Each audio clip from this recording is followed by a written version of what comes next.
샬롬 삼국지 12번째. 거기에 가장 앞서 걸려든 것이 황보승과 주준이었다. 십상시의 우두머리인 장양과 조충이 각기 사람을 보내 뇌물을 요구했지만 강직한 황보승과 주준이 그따위 요구를 들어줄 리가 없었다. 이리 뜻대로 되자 십상시들은 입을 모아 황보승과 주준을 참소하기 시작했다. 거기 장군 황보승은 세운 공도 없이 헛된 이름만 키운 자입니다. 그러면서도 높은 벼슬과 많은 상급을 받았으니 안 될 일입니다. 지금이라도 마땅히 그 벼슬을 거두어 드려야 합니다. 주준 또한 부하 장수들의 공을 가로채 제 이름만 높인 장수입니다. 그래 놓고도 거기 장군의 하남 윤이 된 뒤로는 더욱 우쭐하여 나라한 일을 게을리하니 백성들의 원망이 끊이지 않는다 합니다. 역시 그 벼슬을 거두심이 마땅합니다. 둘 다 황건적을 무찌르고 돌아올 때만 해도 고맙고 믿었던 장수들이었다. 그러나 그 몇 달 평온한 시절을 겪은 영제에게는 어느새 밤낮 없이 자신을 싸고 돌며 입에 발린 충성과 아첨을 입삼는 십상시가 훨씬 소중한 사람들이 되어 있었다. 이에 영제는 깊이 헤아리지도 않고 그들의 참소를 받아들이니 황보승과 주준은 그날로 벼슬에서 쫓겨났다. 실로 어이없는 일이었다. 거기다가 더욱 어이없는 일은 아무런 명분도 없이 내시들의 벼슬을 높여준 것이었다. 느닷없이 조충에게 거기 장군을 내리고 장양 등 10명의 내시를 모두 열후에 봉한 것으로 가히 노망이라 이를 만한 처분이었다. 벼슬을 거두고 내리는 일이 그 모양으로 행해지니 나라의 다른 일이 제대로 이루어질 리 없었다. 황건의 난리로 잠시 반짝했던 자성의 기운은 후한의 조정에서 다시 자취를 감추고 천하는 여전히 폭정과 착취의 어둠 속에 남겨지게 되었다. 정치가 썩고 백성들의 원망 소리가 높으면 반드시 그 틈을 타는 것이 야심가와 도둑의 무리다. 먼저 장사 땅의 구성이란 자가 무리를 모아 난리를 일으키고 이어 어양 땅의 장순 장거 형제가 백성을 선동해 모반했다. 전란으로 빗병하고 폭정에 시달린 백성들은 먹여준다는 소문 하나만으로도 도적이나 야심가를 가리지 않고 모여들어 금세 수천 수만의 세력으로 불어나갔다. 특히 어양 땅의 장순 형제는 형순이 스스로 황제를 징하고 아우거가 대장군이 되어 잠옷 기세가 드높았다. 순식간에 부근 일대에 크고 작은 고을을 휩쓸고 머지않아 도성을 취하리라 큰소리쳤다. 구성도 그 기세에 힘입어 장사 일대를 무인지경 넘나들듯 노력했다. 한 곳도 아닌 두 곳에서 난리가 이니 지방의 수령 방백들이 제대로 대적할 길이 없었다. 장계와 표문이 정말 눈발 날리듯 조정으로 날아들며 위급을 고했다. 그러나 십상시들은 서로 짜고 난리가 난 사실조차 황제께 고하지 아니했다. 황제가 놀라 다시 외정의 대신들의 한박 대권을 넘겨줄까 두려웠기 때문이었다. 하지만 아무리 내시들이 농간을 부려도 한해 조정에 사람이 아주 없는 것은 아니었다. 어느 날 아무것도 모르는 황제가 연회 때처럼 후원에서 십상시를 불러들여 질탕한 연회를 벌이고 있을 때였다. 간이대부 유도가 불쑥 어전 앞에 엎드리더니 큰 소리로 통곡을 했다. 경은 어인일로 그리 슬피 우는가. 한창 흥겹게 술잔을 기울이던 형제가 몽롱한 눈길을 간신히 모아 유도를 바라보며 물었다. 유도가 여전히 울음을 그치지 아니하며 대답했다. 천하의 위태롭기가 아침 저녁을 다투고 있는 때에 폐하께서는 간사한 내시들과 함께 술만 즐기고 계시니 이 어찌 통곡할 일이 아니겠습니까? 그러나 영제로서는 도무지 이해할 수 없는 말이었다. 그 아침까지만 해도 사해가 두루 평온하고 백성들은 소리 높여 격양가를 부른다는 소리를 내시들에게서 들은 까닭이었다. 알 수 없다는 눈길로 되묻는다. 나라하니 두루 평온한데 무엇이 그토록 위태롭고 급한가? 사방에 도적이 일어 주군을 침략하고 있사옵니다. 지금 도성으로 이르는 관도에는 위급을 고하는 파발이 줄을 잇고 있사온데 어찌 위태롭고 급하지 않사옵니까? 위도는 그렇게 아뢰는디 황제의 주위에 둘러선 십상시를 노려보며 분연히 덧붙였다. 그 화는 모두 저 간악한 십상시들이 관작을 팔고 백성들을 도적질하여 원망을 산 데 있습니다. 그러면서도 오히려 폐하의 성총을 가리어 착한 사람은 모두 조정에서 떠나가고 나쁜 무리만 우글거리니 실로 이제 그 화는 눈앞에 이르렀다 할 수 있습니다. 바라옵건대 폐하, 소신의 말을 가벼이 여기지 마시옵고 밝은 살피임으로 이 나라를 위급해서 구하소서. 밝은 살피임으로 이 나라를 위급에서 구하소서. 자기들이 둘러친 사람의 장막만 믿고 있던 십상시들은 졸지에 벌레 씹은 얼굴들이 되었다. 그러나 워낙 간지에 밝은 자들이었다. 서로 눈짓을 주고받아 생각을 맞춘 뒤 일제히 관을 벗어놓고 영제 앞에 꿇어 엎드려 입을 모아 아뢰었다. 조정의 대신들이 저희를 용납지 않으면 저희들은 살 길이 없어집니다. 엎드려 바라옵건대 저희가 성명을 보존하여 향리로 돌아가 살 수 있도록 윤허하여 주시옵소서. 가사는 모조리 내놓아 도적을 치는 데를 군자에 보태고자 합니다. 잠옷 애절한 목소리에 말을 맺기 무섭게 간사한 눈물까지 줄줄이 흘러내렸다. 그걸 보자 유도의 충성스러운 말에 희미하게 일던 경각심은 금세 사라지고 십상시의 거짓 충성과 애처로운 모습만이 영제의 어리석고 어두운 가슴을 가득 채웠다. 영제의 어리석고 어두운 가슴을 가득 채웠다. 자연 유도에게 역정이 일지 않을 수 없다. 너도 곁에 가까이 두고 부리는 자가 있을 것이다. 그런데 어찌 짐에게 그것조차 용납되지 않는단 말이냐. 그러고는 무사를 불러 유도의 목을 베게 하였다. 거꾸로 죄 없는 십상시를 참소했다는 제목을 뒤집어 씌운 뒤였다. 그 같은 영제의 분부에 유도가 크게 단식하며 소리쳤다. 이 한 몸 죽는 거야 애석할 것도 없다마는 한의 천하가 가련하구나. 400년 치세가 어찌 이토록 허망이 끝난단 말이냐. 그러나 그 말이 이미 마음의 귀가 막혀버린 영제에게 들릴 리가 없었다. 다만 무사를 호령하여 끌어내 배기를 재촉할 뿐이었다. 제명에 몰린 무사가 유도를 끌어내 목을 베려할 때였다. 대신 하나가 급히 후원으로 들며 무사에게 소리쳤다. 무사들은 유대부에게 손을 대지 마라. 내가 폐하께 아뢰어 보리라.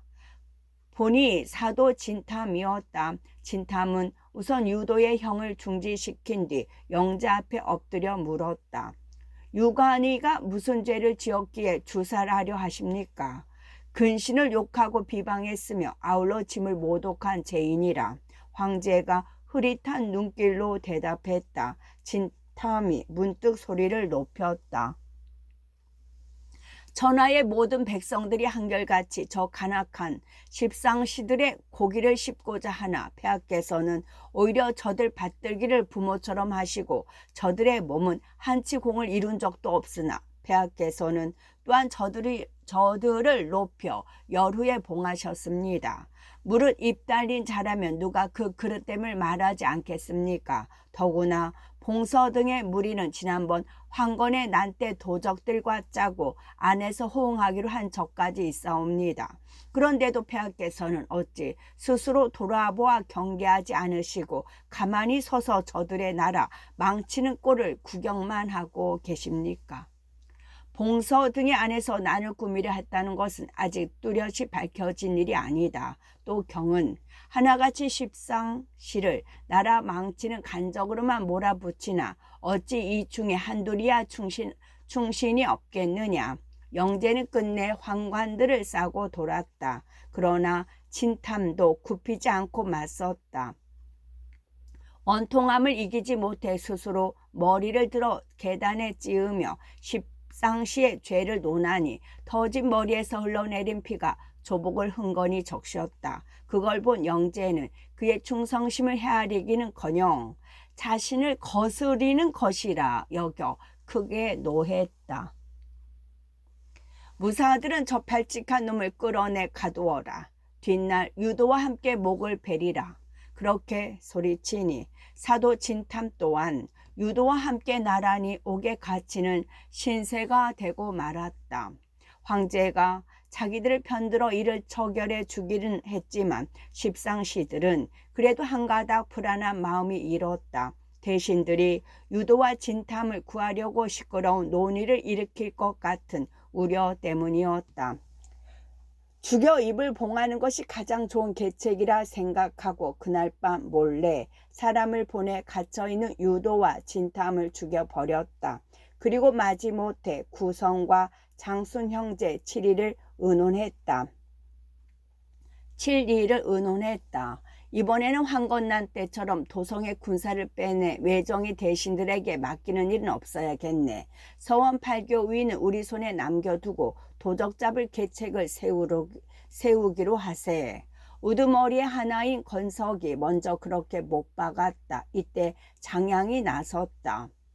장사의 도적 구성은 손견을 시켜치게 함이 어떤가. 지난번 황건난 때는 홀로 앞장서 성벽에 기어올라 완성을 떨어뜨릴 만큼 용맹한 장수라네. 변장과 한수 등의 양주에서 난리를 일으켰을 때도 그가 간다는 말만 듣고 도적들이 스스로 흩어지지 않았나. 그렇지만 믿을 수 있는 인물인가? 그 자리에 함께 있던 다른 내시가 물었다. 손견을 쓰는 일이 호랑이를 키우는 꼴이 되지 않겠는가? 라는 뜻의 물음이었다. 장양이 자신있게 대답했다. 손견, 그자는 확실히 범 같은 장수일세. 그러나 사람이 미혹하지 않아. 우리가 잘 길들이기만 하면 도리어 우리의 발톱과 이로쓸 수도 있다네. 지난번 황건난 때의 공도 컸지만 우리들에게 씀씀이도 후하지 않던가. 이번에도 틀림없네. 손견을 장사 태수로 보내 구성을 잡도록 해보세. 도성에 군사 하나 딸려 보내지 않아도 다 제가 모았을 것이고 돌아와서는 바치는 것도 공연히 결백한 채 하는 것들과는 비교도 안 될 걸세. 장양이 그렇게 말하니 반대가 있을 리 없다. 십상시들은 장사 쪽은 손견에게 맡기기로 하고 다시 장순과 장거 칠리를 의논했다. 어양에는 누구를 보내는 편이 좋겠는가? 거기는 따로 사람을 보낼 것 없네. 종종 유우를 다시 보내세. 유우라고? 그는 무장이 아니지 않는가? 과연 그에게 그만한 힘이 있겠나? 듣기에 그는 전에 유주 자사로 있을 때 선정으로 그곳 백성들을 깊이 감복시켰다 하네. 그를 보내 달래보고 안 되면 태수쯤으로 돕게 하지. 공연히 좋지 못한 인물을 보냈다가 세력만 키워주면 어떻게 되겠는가. 그리하여 결국 장순과 장거 도벌을 유우에게 맡기고 대주 태수 유희에게 돕게 하기로 결정을 보았다. 그런 십상시의 결정은 황제의 결정이나 다름없었다. 다음 날 입시한 그들은 가장 충성스러운 채 전날 꾸민 일을 도적 깨칠 계책으로 아뢰니 영제는 크게 기뻐하며 그대로 따랐다. 그 무렵 손견은 이미 합의와 강남 일대의 용장이 아니라 조야가 다하는 장안의 명사가 되어 있었다. 황건의 난때 세운 공으로 별군 사마로 출발한 그는 양주의 변장, 한수 등이 난을 일으키자 또 한 번 이름을 드날릴 기회를 얻었다. 중랑장 동탁이 토평의 대임을 받고 양주로 갔으나 실만 끌고 이기지 못함에 조정은 다시 사공 장원을 거기 장군으로 삼아 변장과 한수를 토벌하게 하였는데, 이때 장원이 표문을 올려 손견을 참 군사로 청구한 덕분이었다. 군사를 서쪽으로 몰아 장안에 이른 장원은 그곳에서 제명의 의지에 동탁을 불러들였다. 동탁은 마지못해 장안으로 불려왔으나 정한 기일을 어겼을 뿐만 아니라 장원의 책망에 심히 불손한 태도로 나왔다. 이때 그걸 본 손견이 가만히 장원에게 말했다. 동탁은 지은 죄를 겁내지 않고 오히려 올빼미가 나래를 펴 맹위를 떨치듯 큰 소리만 치고 있습니다. 거기다가 굴령이 정한 길까지 어겼으니 마땅히 군법을 펴 목을 베야 합니다. 동탁은 그 위명을 농촌 일대에 널리 떨치고 있는 자인데 이제 그를 죽이면 서쪽으로 간들 누구에게 의지하겠는가. 그래도 동탁의 용맹을 아끼는 장원이 근심스레 물었다.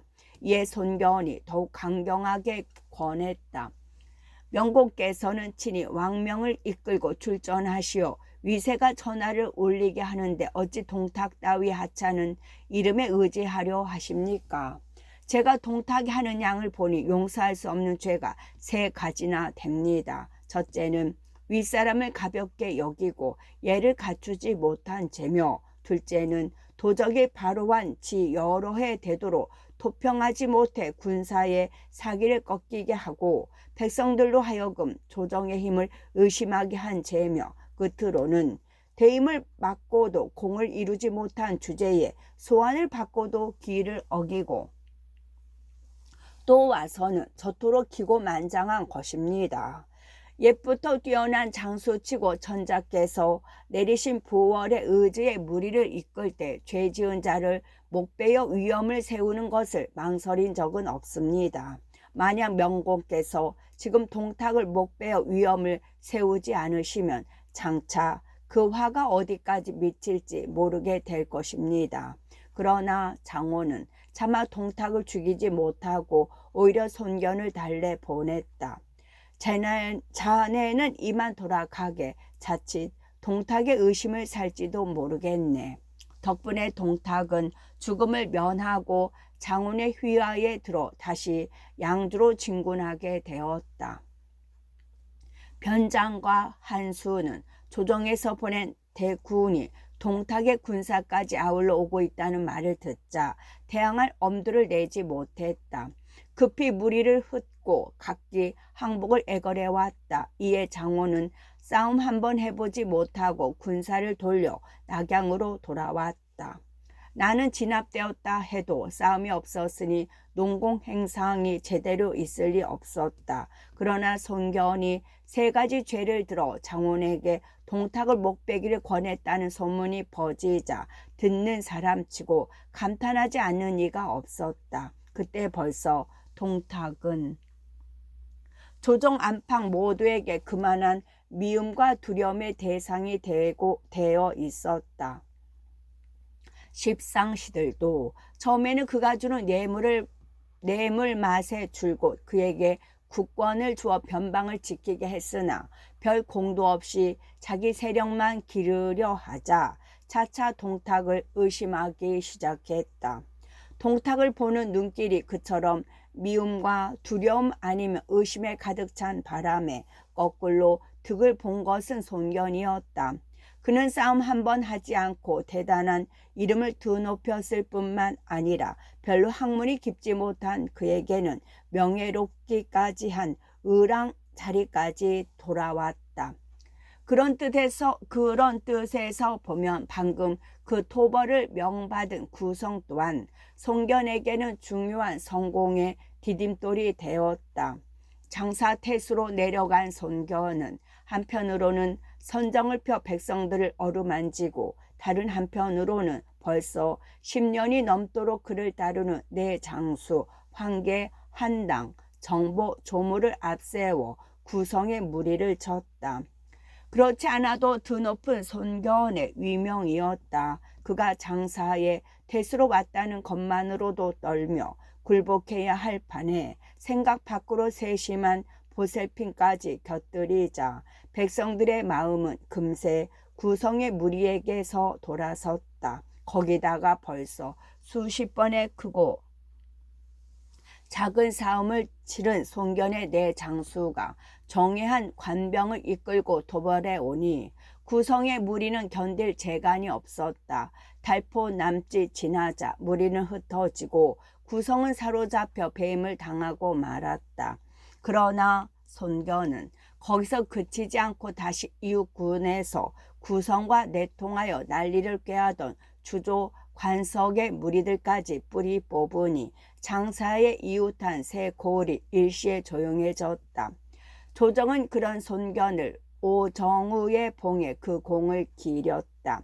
한편 장거 장순의 무리를 도벌하기 위해 유주목이 되어 내려간 유우는 생각보다 훨씬 큰 적세에 놀랐다. 장순의 무리는 그 사이 10여만 명으로 자라 오환, 교위, 기조, 육북평 태수 유정, 요동 태수 양종 등을 죽이고 청주와 기주까지 세력을 뻗치고 있었다. 거기다가 오환의 조왕 등과도 손을 잡아 유주는 안전한 곳이 거의 없다시피 했다. 백성들에게 지난날의 은위를 상기시키고 도적의 무리에게 현혹되지 않게 하는 일도 다스림이 있은 뒤에나 기대할 수 있는 법이었다. 당장 발붙일 곳조차 마땅찮은 유우에게는 필요한 게 먼저 자신을 임주로 있을 수 있도록 지켜주는 무력이었다. 이에 유우는 우선 성곽이 튼튼하고 높은 개성의 관부 아닌 군영을 열고 먼저 다스림의 근거지를 확보하는 일에 착수했다.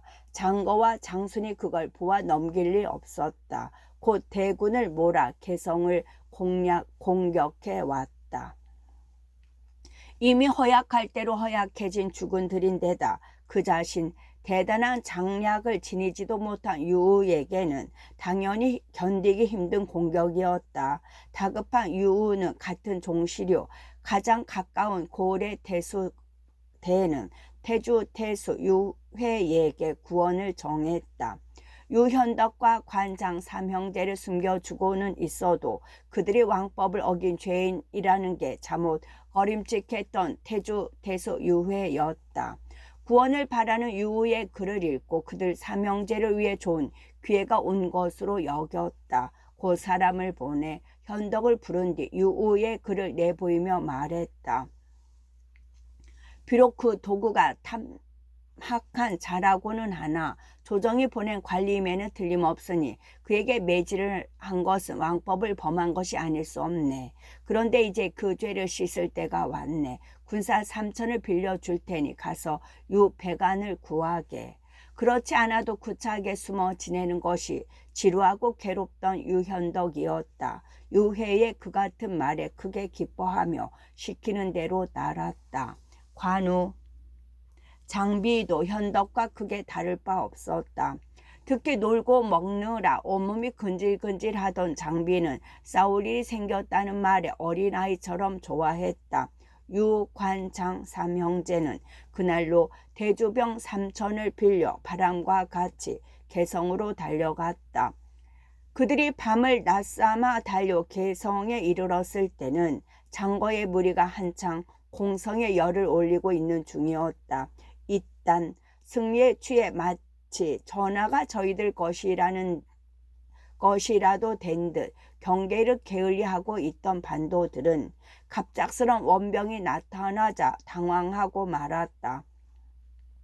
10배가 넘는 군사를 가지고도 어이없이 무너지기 시작했다. 그걸 보자 현덕, 삼형제와 대주병들은 더욱 힘이 났다. 관우의 정령도와 장비의 사모가 베고 후리고 찌르고 쑤시며 트는 길로 3천 군마가 홍수처럼 밀려들었다. 성 안의 유주병들도 보고만 있지는 않았다. 기세 좋게 성문을 열고 나와 들이치니 장거의 군사들은 30리나 쫓겨난 뒤에야 간신히 패군을 수습할 수 있었다. 그 다음부터는 분전의 연속이었다. 데려간 대주병 3천에다 그들이 분전으로 사기를 회복한 유주병 만여가 가세하자 보름도 안 돼 유주 일대는 유우의 다스림이 온전히 미치는 지역이 되었다.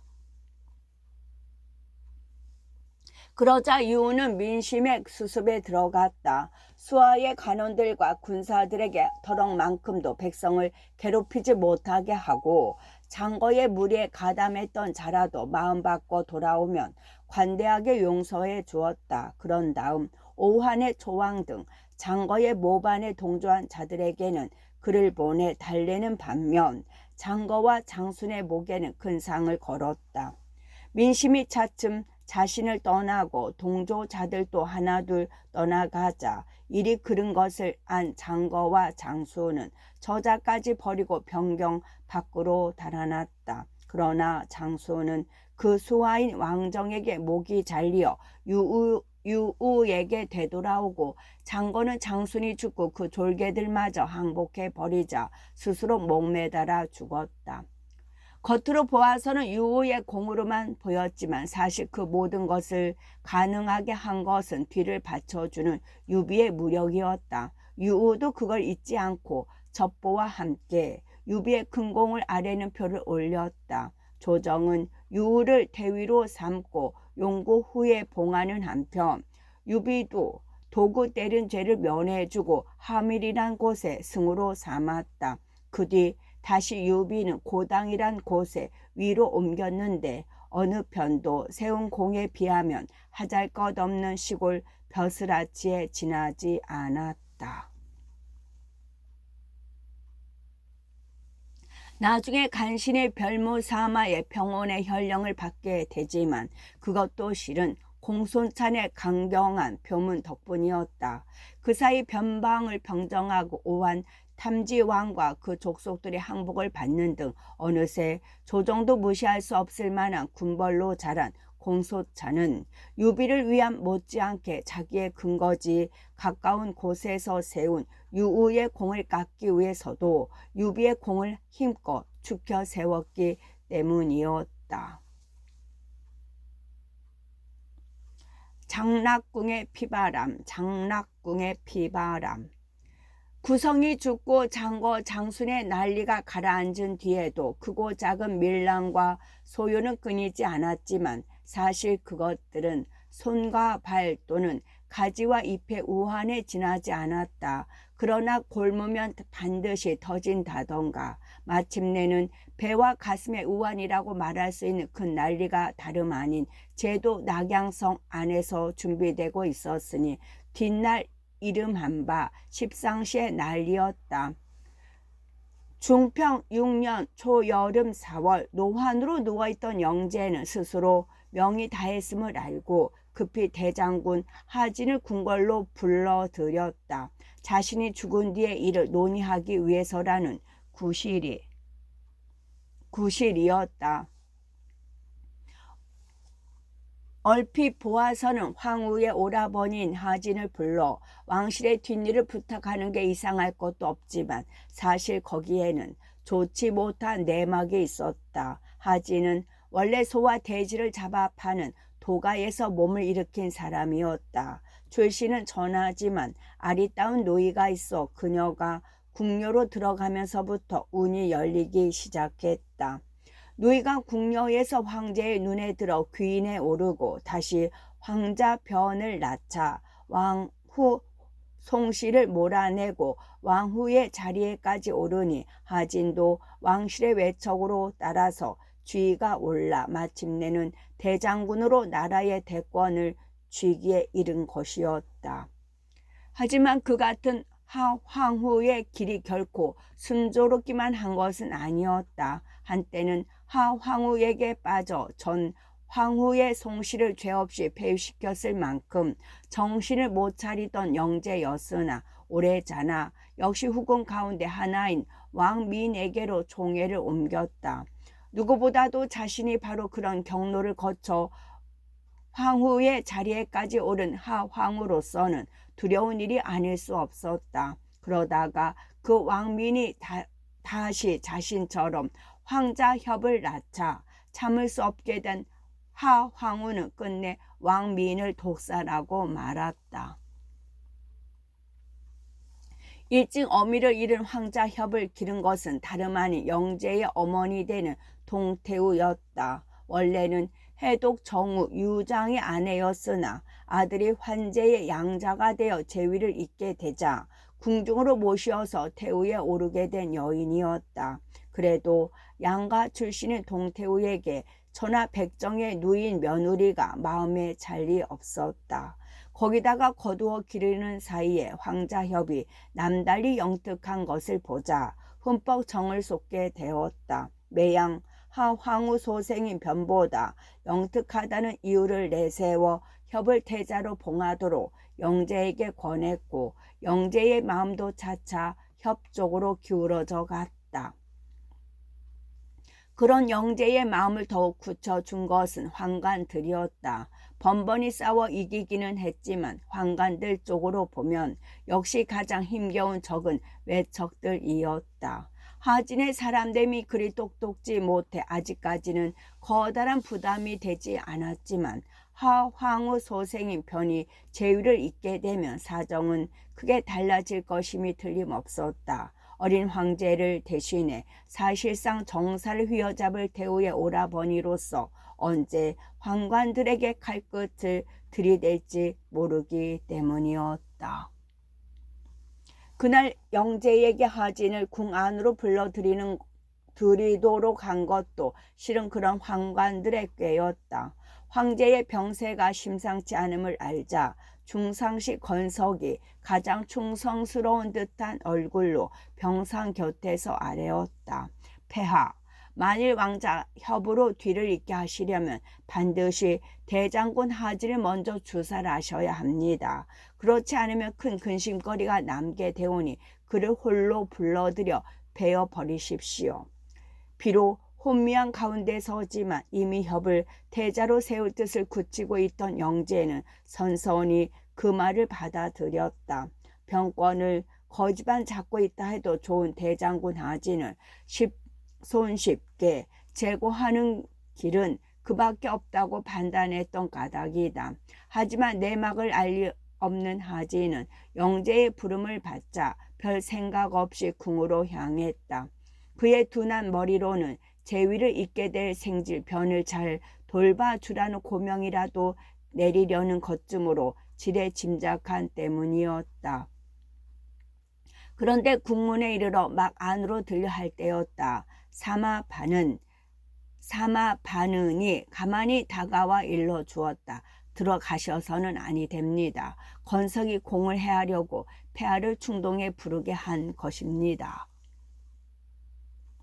제 나름으로는 무슨 속셈이 있었던지 하진은 가까운 사람을 궁안 여기저기 박아두었는데 반은은 그 가운데 한 사람이었다. 반은의 말에 크게 놀란 하진은 급히 자기 집으로 되돌아갔다. 그리고 집안에서 부리는 종들과 먹여주고 재우며 기르는 손님들과 함께 사는 안팎 피부치들을 모조리 부장시킨 뒤 사람을 보내 대신들을 자기 집으로 정해 들였다. 황후의 오라버니요, 어쩌면 황제의 외숙부가 될지도 모르는 대장군 하진의 부름이라 정가를 받은 이는 거의 빠짐없이 모여들었다. 마음에 두고 있던 사람들이 대강 모였다 싶자 하진은 천천히 입을 열었다. 쥐 같은 황간의 무리가 우리 400년 한나라 조정의 기둥과 대돌불을 쓸어 사직을 위태롭게 한 지 이미 오래되었소. 그 죄로 보면 아래로 땅끝을 덮고 위로 하늘 꼭대기에 사무치는 바가 있으나 성상의 뜻에 지엄하여 함부로 손대지 못했소이다. 그런데 이제 그 무리는 성상의 환후를 틈타 감히 한나라의 대장군을 모살하고 보위를 넘보는 흉계를 꾸미고 있소. 이 하늘을 대신하여 그들을 모조리 쓸어버리려 하거니와 공들의 의향은 어떠시오? 비록 미천한 출신이나 벌써 10여 년 높은 벼슬만을 골라 지내는 사이에 제법 위험이 서린 어조였다. 좌중에 한 사람이 몸을 일으켜 하진의 말을 받았다. 환관들의 세력은 충제, 질제 시절부터 이뤄 오늘에 이르기까지 그 자라고 뻗은 지가 오랩니다.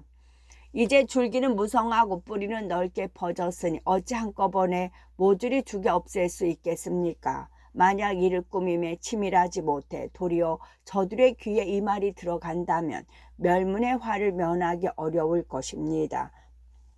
바라건대 대장군께서는 반드시 밝고 세밀하게 살펴 거행하도록 하십시오. 하진이 말하는 사람을 보니 전군 교의로 있는 조조였다. 평소에는 그 재주를 아껴 가까이 거두었으나 그가 바로 환관의 자식이라는 걸 떠올리자 노기부터 치솟았다. 한 소리 크게 질러 조조를 꾸짖었다. 큰일을 도모하는데 멸문의 화를 먼저 걱정하니 너 같은 소인배가 어찌 조정의 대사를 알겠느냐. 환관의 자식놈이라고 내뱉지 않은 것만도 많이 참은 셈이었다. 조조를 아끼는 사람들도 조조의 말이 환관들을 두둔하는 것 같은 생각이 들었던지 의심스러운 눈길로 조조를 보았다. 그런 분위기를 느끼자 조조도 더는 입을 열 기분이 들지 않았다. 다만 가만히 마음속으로 단식했다. 이제 하진의 어리석음이 큰 화를 부르겠구나. 조조를 꾸짖어 그 입을 다물게는 하였으나 하진도 가만히 생각해 보니 조조의 말에 일리가 있었다. 특히 그의 누이인 하황우가 미천한 집안의 딸로 그토록 귀한 자리에 오를 수 있었던 것이 바로 장량을 위시한 몇몇 환관들의 도움에 힘입은 바 크다는 것을 곁에서 지켜보았기에 더욱 환관들의 무서운 힘을 잘 알 수 있는지도 모를 일이었다. 그 자리에 있던 다른 대신들도 마찬가지였다. 출신 때문에 조조의 말을 의심했지만 돌이켜보면 아무래도 무시해 버릴 수 없는 말이었다. 순제 때의 외척 염현, 환제 때의 양기, 그리고 영제 때의 두무 한결같이 환관들을 향해 먼저 칼을 빼든 것은 그들 외척 고관들이었으나 번번이 환관들에게 도리어 당하고 말지 않았던가. 그렇게 되니 쉽게 의논이 정해질 수가 없었다. 서로 말하기를 주저하고 있는데 늦게까지 궁성에 남아 형세를 살피던 반은이 뛰어들어 놀라운 소식을 전했다. 성상께서는 이미 붕하셨습니다. 그런데 건석든 십상시들은 의논을 맞추어 발상을 안기로 했다고 합니다. 먼저 거짓 조서로 대장군을 불러들여 죽임으로써 뒤탈을 없앤 뒤에 황자협을 받들어 죄를 잊게 하려는 술책임이 틀림없습니다. 그런데 미처 그 말이 끝나기도 전에 직사가 당도하여 다시 하진에게 급히 궁으로 들라는 제명을 전했다. 조칙이 거짓이라는 걸 이미 알고 있는 하진은 자신을 잡아두게 하고 의논을 계속했다. 일이 급박한 것을 본 조조가 참지 못하고 다시 나섰다. 오늘 취할 마땅한 계책은 먼저 천자의 자리를 바로 정한 뒤에 수염없는 도적들을 도모하는 것입니다. 그 말만은 하진도 옳게 여겼다. 좌우를 둘러보며 물었다. 그건 맹덕의 말이 옳다. 누가 나를 도와 대위를 바로잡고 역적들을 뿌리 뽑겠는가. 하진의 말이 떨어지기 무섭게 한 사람이 벌떡 몸을 일으키며 우렁차게 대답했다. 바라건대 제가 정병 5천만 주십시오. 제게 정병 5천만 주십시오.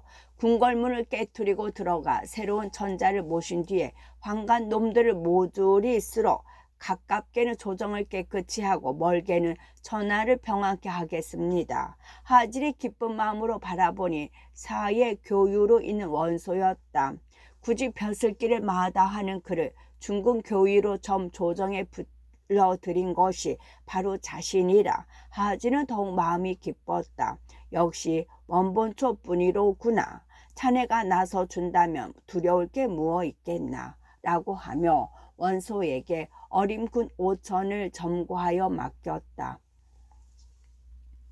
원소는 온몸을 갑주로 감싼 채 어림군을 이끌고 국문을 깨뜨려 길을 열고 하진은 하옹, 순유, 정태 등 대신 서른몇을 이끌고 뒤를 따랐다. 잔꾀에는 밝은 환관들이었지만 막상 큰일을 당하고 보니 계책이 없었다. 황망하여 제 몸 하나 보전할 궁리들만 하고 있는 사이에 하진은 태자변을 부축하여 죄위로 나아가게 했다. 뒤따라 문무백관이 만세를 불러 새 황제의 등극을 기뻐하니 이가 곧 후안의 소재였다. 이때 십상시의 우두머리인 건석은 궁궐의 화원꽃 그늘에 몸을 숨기고 있었다. 가히 내시들의 무력이라 할 수 있는 서원팔교 의의 우두머리로서 원소의 5천군이 들이닥칠 당시만 해도 그의 손 안에는 그의 못지않은 금군이 있었다. 거기다가 원소의 원래 벼슬인 중군 교의 또한 그의 주의 아래에 있는 서원팔교의 하나였으나 한번 대항해볼 염두도 내지 못하고 달아나 숨은 곳이 기껏 한 길도 안 되는 궁궐의 꽃밭이었다.